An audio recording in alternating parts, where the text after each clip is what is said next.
Knowledge by Arun sir YouTube channel पर आप सभी का स्वागत है। आज हम एक बहुत महत्वपूर्ण टॉपिक पर डिस्कशन करने वाले हैं कि आगामी आने वाली रेलवे की भर्तियों में जैसे ग्रुप डी हुआ, लोको पायलट हुआ, टेक्नीशियन हुआ, उसकी जो क्वालिफ़िकेशंस है पहले केवल 10वीं पास थी, अब उसे ITI कर दिया गया है। आइए इसकी विस्तृत जानकारी देखते हैं। देखिए यहाँ पर लिखा हुआ है requisite educational qualification for railway jobs in level first, यानी लेवल फर्स्ट के लिए जो रेलवे में वैकेंसीज निकलती हैं उनके लिए क्या एजुकेशन क्वालिफिकेशन रखा गया है, आगे इसी की बात की गई है, यानी आगे इसी के बारे में चर्चा किया गया है। ये दिया हुआ है the one time exemption granted by Indian railways in employment notice 02/2018 and RRC 01/2019 issued by Railway Requirement Board in February 2018 and March 2019 respectively was only special dispensation for those requirement drives and same has been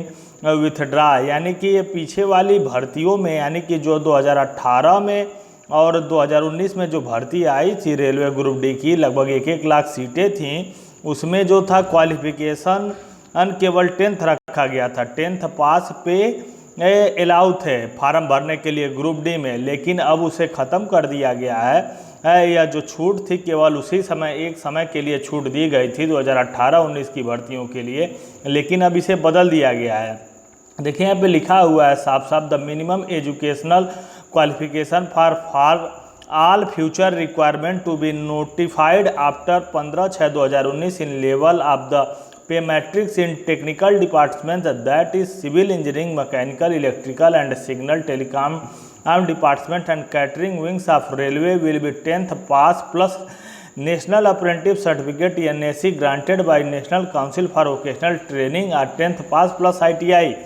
यानी कि इसमें कह रहा है the minimum जो qualification है, minimum qualification जो group D की भर्तियों के लिए 15/6 यानी 15 जून 2019 के बाद से जितने भी टेक्निकल डिपार्टमेंट हैं जैसे कि सिविल इंजीनियरिंग में, मैकेनिकल इंजीनियरिंग, इलेक्ट्रिकल और signal telecom departments, catering wings of railway, सभी के लिए यानी कि 10th पास प्लस अगर किसी के पास 10th है और NAC का सर्टिफिकेट है, यानी रेलवे से अप्रेंटिस है, नेशनल अप्रेंटिस सर्टिफिकेट, या दूसरा चीज़ कोई 10th पास है, 10th पास के साथ 10th पास है प्लस ITI है, वह भी NCVT से या CVT से नहीं, यानी national council of vocational training से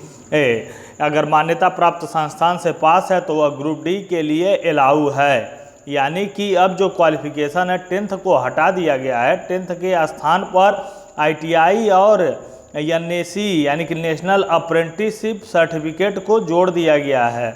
यानी कि आपके पास या तो नेशनल अप्रेंटिसशिप सर्टिफिकेट हो या ITI यानी कि नेशनल ट्रेड सर्टिफिकेट हो, दोनों में से एक का होना कंपलसरी है, तब ही आप आपके फार्म भर पाएंगे। और जिसके पास रेलवे से अप्रेंटिस है उसके लिए और गोल्डन अपॉर्चुनिटी है, क्योंकि रेलवे से अप्रेंटिस वालों के लिए 20% अलग से वेटेज दिया जाता है, पूरे 20%। यानी कि 1 लाख अगर सीटें आती हैं रेलवे में ग्रुप डी की, ये तो 20,000 सीटें आरक्षित रहेंगी कि जो रेलवे से अप्रेंटिस किए हैं सिर्फ और सिर्फ उन्हीं को दिया जाएगा।